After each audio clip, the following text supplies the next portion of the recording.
La settimana del Ferragosto Agrigentino comincia con un gravissimo incidente stradale che è costato la vita la scorsa notte a due ragazzini quindicenni residenti a Villa Seta.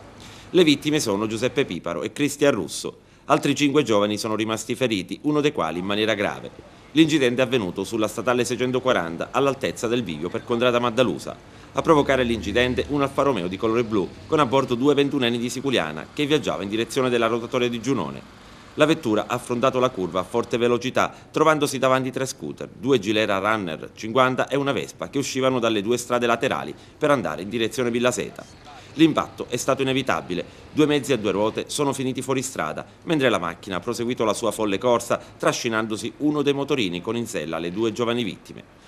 Giuseppe Piparo è stato trovato morto a un centinaio di metri dal punto dell'impatto, mentre Cristian Russo, che si trovava alla guida, a circa 300 metri. Lo scooter su cui viaggiavano i due si è incendiato. Il conducente dell'auto e i 4 occupanti degli altri 2 ciclomotori sono rimasti feriti e trasportati con le ambulanze del 118 al pronto soccorso dell'ospedale San Giovanni di Dio. Gravemente ferito GP, il passeggero della Vespa.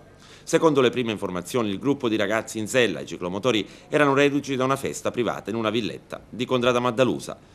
Sul posto per diverse ore hanno operato i vigili del fuoco del Comando Provinciale di Agrigento, i poliziotti della Volandi e gli agenti della Polizia Stradale impegnati nella ricostruzione della dinamica del sinistro. La strada è rimasta bloccata per più di 5 ore in entrambe le direzioni con deviazioni sulle strade laterali.